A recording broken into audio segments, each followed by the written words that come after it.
Welcome to I exam B. NACL AO का notification आ चुका है। आज का जो हमारा टॉपिक है जो हम डिस्कस करेंगे NACL AO में क्वांट में कैसे प्रिपेयर करें क्वांट को और कैसे क्वांट में हाई स्कोर करें। तो सबसे पहले देखिए, अगर हम सबसे पहले हम डिस्कस करते हैं कि NACL एग्जाम का पैटर्न क्या होता है। तो सबसे पहले देखिए NACL AO एग्जाम 2 पार्ट्स में कंडक्ट होता है, जिसे अगर हम पहले कहें बेसिक पार्ट आपका जो सबसे फर्स्ट पार्ट होता है उसे प्रीलिम्स बोला जाता है। प्रीलिम्स में अगर हम कहें तो 100 मार्क्स के आपका क्वेश्चन पेपर होता है, ठीक है, और जिसके लिए टाइम ड्यूरेशन होती है 60 मिनट्स। पर यहाँ पर आपको हर सेक्शन के लिए पर्टिकुलर 20 मिनट्स ही दिए जाते हैं, ठीक है। यहाँ पर जो टाइम लिमिट है वो सेक्शन वाइज भी है। सबसे पहले अगर हम बात करें तो ये 30 मार्क्स की आपकी इंग्लिश होती है, ठीक है, और 30 मार्क्स की ही होती है। और सेम अगर हम बात करें रीजनिंग 35 मार्क्स की 35 क्वेश्चंस, एंड क्वांट अगर हम बात करें तो 35 मार्क्स एंड 35 क्वेश्चंस, ठीक है। ये आपका प्रीलिम्स का पैटर्न होता है। अब हम डिस्कस करते हैं किसी एग्जाम में 100 मार्क्स के अगर हम बात करें 100 क्वेश्चंस होते हैं 100 मार्क्स के, और यहाँ पर जो नेगेटिव मार्किंग होती है वो 1/4 होती है, ठीक है। अब नेक्स्ट अगर हम बात करें तो इसमें जो सेक्शन वाइज आपकी टाइम लिमिट होती है वो 20 मिनट्स की होती है। इसी में सेम अगर हम एग्जाम पैटर्न की बात करते हैं इसके मेंस एग्जाम में अगर हम बात करें तो यहाँ पर आपके पास 200 क्वेश्चंस होते हैं और जिसके लिए टाइम लिमिट होती है आपके पास 2 आवर्स यानी 120 मिनट्स, ठीक है। पर यहाँ पर आपके पास सेक्शन वाइज टाइम लिमिट नहीं होती। ओवरऑल एग्जाम के लिए अगर हम बात करें पूरे एग्जाम के लिए आपके लिए 2 आवर्स यानी 120 मिनट्स की टाइम लिमिट होती है, ठीक है। अगर हम सेक्शन वाइज बात करें तो रीजनिंग के लिए वही 50 क्वेश्चन 50 मार्क्स, ठीक है। इंग्लिश के लिए 50 क्वेश्चन 50 मार्क्स, और जनरल अवेयरनेस के लिए यहाँ पर आपका एक सब्जेक्ट ऐड हो जाता है जनरल अवेयरनेस, ठीक है। 50 क्वेश्चंस आते हैं जिसके 50 मार्क्स के, ठीक है। थर्ड आपका फोर्थ सब्जेक्ट होता है क्वांट में भी अगर हम बात करें तो यहाँ पर आपके पास क्वांट में 50 क्वेश्चंस आते हैं 50 मार्क्स के, ठीक है। आज का हमारा जो मेन मोटिव है वो ये है कि NACL AO में हम क्वांट की कैसे प्रिपेयर करें क्वांट के लिए और कैसे स्कोर करें। तो सबसे पहले आज के उसमें हम यही डिस्कस करते हैं। अगर हम बात करते हैं किसी भी एग्जाम को प्रिपेयर कर रहे होते हैं और किसी भी पर्टिकुलर सब्जेक्ट के लिए, ठीक है, तो अगर हम उसमें बात करें तो सबसे मेन चीज हमें ये सबसे पहले डिसाइड करना होता है कि हमें उस एग्जाम का पैटर्न समझना होता है और हमें ये समझना होता है कि किसी भी सब्जेक्ट में किस टॉपिक से आपका एग्जाम ज्यादा आ रहा है या कौन से ऐसे टॉपिक हैं जो एग्जाम में ज्यादा अगर हम स्कोर करना चाहते हैं तो वो उनका पार्ट ज्यादा है। तो सबसे पहले अगर हम बात करें क्वांट को लेके, जब भी हम एग्जाम के प्रिपरेशन करते हैं तो सबसे पहले हमें उस एग्जाम के लास्ट 5 ईयर्स के क्वेश्चन पेपर जरूर ऑब्जर्व करनी चाहिए। उसका रीजन है हमें एग्जाम का पैटर्न पता चलता है, हमें एग्जाम का क्वेश्चंस का लेवल पता चलता है। तो सबसे पहले अगर हम बात करें हम क्वांट को जो एक कंप्लीट उसमें बात करते हैं तो मेन हमारा क्वांट का जो पार्ट होता है वो अर्थमेटिक होता है, ठीक है। पर अगर हम इस NACL की बात करते हैं एग्जाम के पैटर्न की क्वांट की खासकर, तो सबसे मेन चीज इसमें क्या है, यहाँ पर पर्टिकुलर कुछ टॉपिक से तो अब वेटेज बहुत ज्यादा है और कुछ आपके पास नंबर ऑफ टॉपिक क्या है ज्यादा है पर उनसे वेटेज क्या है कम। यही आज हम डिस्कस करेंगे और हमें जब इसके लिए प्लान करना है हमें कैसे इसके प्रिपेयर करना है क्वांट को। तो सबसे पहले देखिए यहाँ पर अगर हम बात करें तो आपके पास सिंप्लीफिकेशन और अप्रोक्सीमेशन से 5 क्वेश्चंस लास्ट ईयर आपको एग्जाम में मिले थे, ठीक है, और वो वही 5 मार्क्स के ही होंगे। सेम अगर हम बात करें नंबर सीरीज से भी आपको क्या है 5 क्वेश्चन ही मिले थे, ठीक है, और 10 क्वेश्चंस आपको कहां से मिले थे, डाटा इंटरप्रिटेशन से, और 5 क्वेश्चंस आपको केस लेट से। अब हम बात करते हैं रिमेनिंग आपके पास 35 में से ये 25 के, तो ये 4 अगर हम बात करें 4 पार्ट्स यानी 4 चैप्टर से इनका इन्वॉल्वमेंट था। रिमेनिंग अगर हम बात करते हैं रिमेनिंग 10 मार्क्स की 10 क्वेश्चंस की, तो वो आपके नंबर ऑफ चैप्टर अगर हम देखें तो लगभग आपके ये काफी लेंथी चैप्टर भी है, उनसे सिर्फ 10 मार्क्स का था, ठीक है। तो आपको ये चीज अगर हम बात करें वही अर्थमेटिक के आपके मेन टॉपिक जिसे कोर टॉपिक बोला जाता है, ठीक है, परसेंटेज, नंबर सिस्टम, ठीक है, profit and loss, mixture and allegation, simple interest, compound interest, time and distance, time and work, ठीक है, परम्यूटेशन, कॉम्बिनेशन एंड मेंसुरेशन। तो हमारे पास यहाँ पर अगर ओवरऑल देखें तो इतने सारे हमारे पास अर्थमेटिक के टॉपिक हैं लगभग 10 to 12 या 10 to 15, उसमें से जो टॉपिक का अगर हम एग्जाम में मार्क्स का वेटेज कहें, क्वेश्चंस का वेटेज कहें, तो वो कितना होता है? सिर्फ 10। ठीक है, तो यही हमारे लिए सबसे मेन चीज होती है, हमें ये चेक करना होता है सबसे पहले किसी भी एग्जाम के लिए हम प्रिपेयर करते हैं तो हमारे को एग्जाम का पैटर्न देखना होता है और वो लास्ट ईयर के पेपर से ही ऑब्जर्व होता है। अब हम बात करते हैं कि क्वांट में हमें स्कोर करना है तो हर सब्जेक्ट की एक पर्टिकुलर स्ट्रेटेजी होती है। अब हम बात करें क्वांट की, तो सबसे पहले तो हमें जो भी प्रिपेयर करना है वो हमारे को टॉपिक वाइज जो वेटेज है उसके अकॉर्डिंग उस चैप्टर को ज्यादा इंपॉर्टेंट रख के प्रिपेयर करना होगा। ठीक है, जिन टॉपिक से हमारा वेटेज ज्यादा है, अगर हम बात करते हैं डीआई की, डीआई ऐसा टॉपिक है, अगर हम बात करें तो डीआई और केसलेट वो आपके इन अर्थमेटिक टॉपिक पे ही डिपेंड है। तो ऐसा नहीं है कि हम इन बाकी रिमेनिंग टॉपिक्स को छोड़ दें और ना पढ़े और रिमेनिंग में हम स्कोर कर जाएंगे, ऐसा कभी नहीं हो सकता।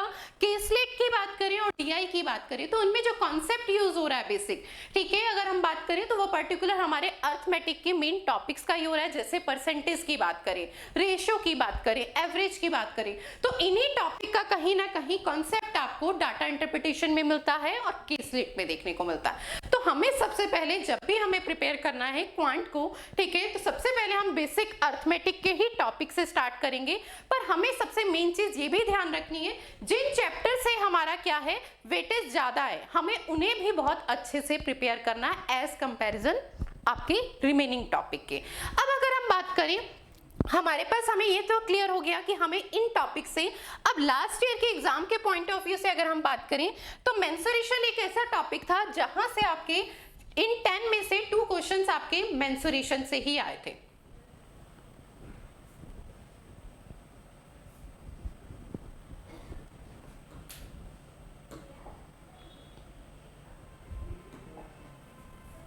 अगर हम बात करते हैं मेंसुरेशन से, इन 10 में से 2 क्वेश्चंस आपको मेंसुरेशन में से मिले थे। ठीक है, एक प्रॉब्लम्स ऑफ एज से आपको एक क्वेश्चन मिला था, एक सिंगल क्वेश्चन हमारे पास रेशियो और प्रोपोर्शन से था। ठीक है, एक क्वेश्चन हमारे पास डिस्काउंट से था और एक ही क्वेश्चन हमारे पास सिंपल इंटरेस्ट और कंपाउंड इंटरेस्ट से था। ठीक है, तो आपके पास हर चैप्टर का कहीं ना कहीं एक सिंगल क्वेश्चन का वेटेज था ही था इसमें अगर हम बात करते हैं। और अर्थमेटिक आपको स्टार्टिंग ही अगर हम बात करें क्वांट को प्रिपेयर करने के लिए तो आपको प्रिपेयर करना ही होगा। अब अगर हम बात करते हैं कि हमारे को एग्जाम में क्वांट में स्कोर करना है तो सबसे मेन स्ट्रेटेजी क्या है एग्जाम में क्वांट को स्कोर करने की? सबसे पहले तो हमें वही है कि हमें उन टॉपिक को अच्छे से प्रिपेयर करना है जहां से वेटेज ज्यादा है क्वेश्चंस का। सेकंड हम बात करते हैं कि क्वांट को प्रिपेयर करने के लिए हमें स्टार्टिंग कहां से करनी होगी। तो देखिए, क्वांट में जब भी हमें स्कोर करना होता है हमें कुछ बातों का ध्यान रखना होता है। सबसे पहले अगर हम बात करें क्वांट में स्कोर करने के लिए एक्यूरेसी, स्टूडेंट्स हम क्या करते हैं, हम क्वेश्चन तो सॉल्व कर लेते हैं पर हमारी एक्यूरेसी नहीं होती, और एक्यूरेसी ना होने के बाद हम क्या करते हैं, जहां पे हमें 1 मार्क मिलने चाहिए वहीं पर हमारे को क्या है, नेगेटिव मिलता है। तो हमें सबसे मेन चीज क्वांट में ये है कि हमें कैलकुलेशन बहुत इंप्रूव करनी होगी। ठीक है, हमें स्क्वायर्स टेबल सब याद होने चाहिए। क्यों? क्योंकि क्वांट में अगर हम बात करें तो सबसे बेसिक पिलर है हमारा क्या है, कैलकुलेशन। तो हमें सबसे इंपॉर्टेंट हम बात करें, एक्यूरेसी हमारी तभी इंप्रूव होगी जब हम क्या करेंगे, हम कैलकुलेशन पॉइंट हमारा क्या होगा, स्ट्रांग होगा। ठीक है, सेकंड अगर हम बात करते हैं स्पीड के लिए हमेशा क्या है, जब भी हम किसी क्वेश्चन को प्रिपेयर करें, किसी चैप्टर को प्रिपेयर करें तो फर्स्ट टाइम तो हम जब प्रिपेयर करेंगे तो क्या करेंगे, हम उसका कॉन्सेप्ट अच्छे से समझेंगे और हर क्वेश्चन पे टाइम लेंगे। पर वही जब हम उसी चैप्टर को सेकेंड टाइम कर रहे होंगे तो हमें सबसे पहले उसके लिए क्या चेक करना होगा कि हमारी स्पीड क्या है। ठीक है, तो हमेशा जब भी प्रिपेयर किया जाता है तो हमें क्या होता है, फर्स्ट टाइम जब हम भी किसी भी चैप्टर को प्रिपेयर कर रहे हैं तो हमें सबसे पहले उसका कॉन्सेप्ट क्लियर करना है, और कॉन्सेप्ट क्लियर करने के लिए हम जो क्वेश्चन पे टाइम देंगे, उसे अच्छे से समझेंगे, उसे ऑब्जर्व करेंगे, तभी हम उसका कॉन्सेप्ट भी समझ पाएंगे। पर उसी चैप्टर को जब हम सेकेंड टाइम करेंगे तो हम कोशिश करेंगे कि हम टाइमर लगा के क्वेश्चंस को करें ताकि हमारे को हमारी स्पीड पता चले। ठीक है, तो हमारे लिए क्वांट में अगर हम बात करें तो स्पीड बहुत मैटर करती है। क्यों? क्योंकि यहाँ पर आपको 35 क्वेश्चंस के लिए ओनली 20 मिनट्स मिलते हैं। बाकी अगर हम बात करें इंग्लिश में, वहां पे तो आपको क्या है, एक सेंटेंस पढ़ना है, एरर ढूंढनी है, या फिर हमारे को अगर सिनोनिम्स एंटोनिम्स बताने हैं तो डायरेक्ट बताना है, उसमें हमें कुछ कैलकुलेट नहीं करना। पर अगर हम क्वांट में बात करें तो हमें क्वेश्चन को पढ़ना भी होता है और उसकी कैलकुलेशन सॉल्व करनी है और कॉन्सेप्ट भी देखना है, तो उसके लिए हमारी स्पीड बहुत मैटर करती है और क्वांट में स्पीड काफी मैटर करती है। तो उसके लिए हमें क्या है, स्पीड आपकी कैसे इंप्रूव होगी, स्पीड आपकी तब इंप्रूव होगी जब आप प्रैक्टिस करेंगे, ठीक है। स्पीड हमेशा वहीं से इंक्रीज होती है जब हम प्रैक्टिस करते हैं। तो हर चीज का कॉन्सेप्ट किसी पे डिपेंड होता है। अगर हम एक्यूरेसी की बात करें, एक्यूरेसी तब आती है जब हमारा कॉन्सेप्ट क्लियर होता है, ठीक है। तो वही है, हमें जब फर्स्ट टाइम किसी चैप्टर को पढ़ना है तो हमें बहुत अच्छे से उसका कॉन्सेप्ट समझना है, ठीक है। थर्ड अगर हम बात करें तो हमें क्वांट में स्कोर करने के लिए वही सेम चीज है, हमारी कैलकुलेशन क्या होनी चाहिए, बहुत स्ट्रांग होनी चाहिए, ठीक है। हमारी कैलकुलेशन जितनी स्ट्रांग है उतना ही हम क्वांट में स्कोर कर पाएंगे। जितने हमें, और कैलकुलेशन आपको स्ट्रांग करने के लिए आपको ज्यादा से ज्यादा शॉर्ट ट्रिक्स पता होनी चाहिए जिससे हम क्या कर सके, कैलकुलेट जल्दी कर पाए, ठीक है। तो हमारी ये तीन मेन चीज है जो हमें क्वांट में स्कोर करा सकती है, ठीक है। हमारी एक्यूरेसी होनी चाहिए, स्पीड होनी चाहिए और हमारी कैलकुलेशन क्या होनी चाहिए, काफी स्ट्रांग होनी चाहिए। अब इसी में हम कुछ इंपॉर्टेंट पॉइंट्स देख लेते हैं। देखिए, सबसे पहले अगर हम बात करें, हमारे कुछ इंपॉर्टेंट पॉइंट है। अगर हमें क्वांट में स्कोर करना है तो सबसे पहले देखिए, हमें किसी भी एग्जाम के लिए हम जब प्रिपेयर कर रहे होते हैं तो सबसे पहले हमें 2 से 3 बार सिलेबस को कंप्लीट करना चाहिए, एटलीस्ट 2 टाइम्स तो करना ही चाहिए। फर्स्ट टाइम जब हम सिलेबस को करते हैं तो कॉन्सेप्ट बहुत अच्छे से समझते हैं और सेकेंड टाइम जब हम करते हैं तो हम उस चैप्टर में ये देखते हैं कि उन क्वेश्चंस को हम कितनी स्पीड से कर पा रहे हैं। तो एटलीस्ट 2 टाइम्स तो आपको हर चैप्टर को क्या है, अगर हम बात करें तो आपको सिलेबस को कंप्लीट करना है, कोर्स कंप्लीट करना है। सेकेंड अगर हम बात करें, एग्जाम में स्कोर करने के लिए आपको लास्ट 5 इयर्स के पेपर्स आप जरूर सॉल्व करें, वहां से आपको एग्जाम का पैटर्न पता चलेगा, ठीक है। आपके बात करते हैं किस चैप्टर से क्वेश्चंस का कितना वेटेज है और हमें क्या चीज मेन प्रिपेयर करनी है उस एग्जाम के लिए, वो वहीं से हमें क्लियर होता है। तो सेकंड हमें क्या है कि हमें लास्ट ईयर्स के पेपर्स को जरूर सॉल्व करना चाहिए। थर्ड हमारे पास ये है कि हम जो भी कंटेंट पढ़ें वो रिलेवेंट हो। ऐसा नहीं है कि हम ऐसा चैप्टर पढ़ रहे हैं, अगर हम बात करें पर्टिकुलर हम जिस एग्जाम के प्रिपरेशन कर रहे हैं उस एग्जाम से रिलेटेड वो है ही नहीं, ठीक है। तो हमें वो चीज भी देखनी है कि हमारा कंटेंट क्या होना चाहिए, रिलेवेंट होना चाहिए। फोर्थ अगर हम बात करें, अगर हम बिगनर हैं, हम स्टार्टिंग से हम पढ़ना स्टार्ट करें कॉन्सेप्ट से, तो सबसे पहले हमें कॉन्सेप्ट बहुत क्लियर होनी चाहिए। क्वांट एक ऐसा सब्जेक्ट है, हमें रटना नहीं है, जहां पर हमारे को कॉन्सेप्ट बहुत अच्छे क्लियर होने चाहिए। कॉन्सेप्ट क्लियर नहीं होंगे तो हमारी एक्यूरेसी नहीं आएगी और एक्यूरेसी नहीं होगी तो हम स्कोर ही नहीं कर पाएंगे, ठीक है। अब अगर हम बात करें, वही सेम चीज है, हमें यहाँ पर जब हम एक बार सिलेबस को कंप्लीट कर लेते हैं तो नेक्स्ट टाइम हमेशा हमें क्या है, टाइमर लगा के क्वेश्चन को सॉल्व करना चाहिए, ताकि हमें ये पता चलता है। और टाइमर भी हम कैसे लगाएं, सिंपल, हम क्वेश्चंस को 3 लेवल्स में तोड़ लें। जैसे अगर हम बात करें इजी, मॉडरेट एंड डिफिकल्ट, और उसके अकॉर्डिंग हम टाइमर लगा के देखें कि हमें डिफिकल्ट टाइप के क्वेश्चंस में कितना टाइम लग रहा है, इजी क्वेश्चंस में कितना टाइम लग रहा है। अगर हम प्री की बात करते हैं, प्रीलिम्स की बात करते हैं, NICL की, तो यहाँ पर आपके पास बहुत टफ एग्जाम नहीं आएगा। क्वेश्चंस का लेवल इजी टू मॉडरेट होगा, डिफिकल्ट बहुत रेयर हो सकता है, ठीक है। तो हमें कोशिश यही करनी है। प्रीलिम्स के लिए अगर हम बात करते हैं वही सेम चीज है, लेवल बहुत हाई नहीं होगा, डिफिकल्ट लेवल बहुत नहीं ज्यादा नहीं होगा, ठीक है। तो हमें उसी एग्जाम से उसी तरीके से हमें टाइमर लगा के क्वेश्चंस को सॉल्व करना है, ठीक है। और वहीं से हमें पता चलेगी हमारी स्पीड। और सबसे इंपॉर्टेंट अगर हम बात करें एग्जाम को क्लियर करने के लिए, हम क्या करते हैं, section wise, chapter wise preparation कर लेते हैं, पर हमें वो एग्जाम का माहौल नहीं मिलता पेपर सॉल्व करने का। और जब हम एग्जाम में बैठते हैं तो हम उस चीज को उतना मेंटली प्रिपेयर नहीं होके कर नहीं पाते।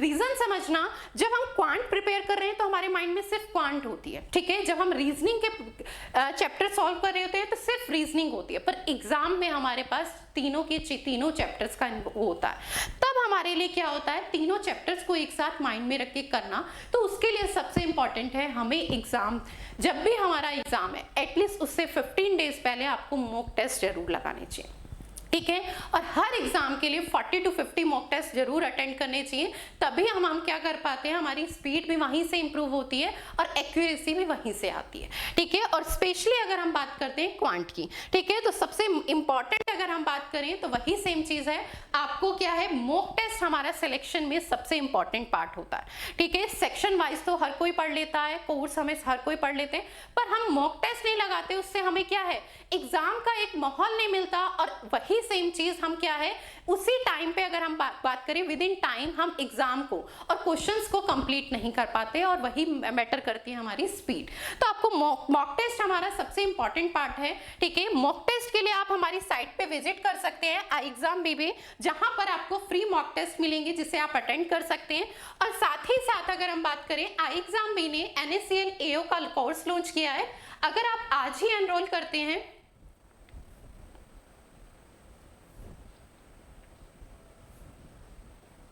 अगर आप आज ही एनरोल करते हैं तो आप एक कोड यूज कर सकते हैं NACL40, जिससे आपको फ्लैट 40% का डिस्काउंट मिलेगा, ठीक है। इस कोर्स में, हमारे इस कोर्स में वीडियो लेसन्स होंगे, स्टडी नोट्स होंगे, प्रैक्टिस टेस्ट होंगे, लाइव सेशन होंगे और इंटरव्यू गाइडेंस होगी, ठीक है। आप आज ही एनरोल कीजिए, आपको 40% का फ्लैट डिस्काउंट मिलेगा। चलिए, आज के हमारे जो मेन मोटिव था, क्वांट में कैसे स्कोर करें, तो सबसे मेन चीज वही है, हमें एक्यूरेसी पे ध्यान देना होगा क्वांट के पॉइंट ऑफ व्यू से, कैलकुलेशन बहुत स्ट्रांग करनी होगी, ठीक है, और कॉन्सेप्ट बहुत क्लियर रखने होंगे। सबसे मेन चीज अगर हम इंपॉर्टेंट बात करें, क्वांट एक ऐसा सब्जेक्ट है जहां पर कॉन्सेप्ट से पढ़ना बहुत मैटर करता है। तो आप लोग इस चीज का ध्यान रखिए और NACL AO की प्रिपरेशन कीजिए। Thanks a lot.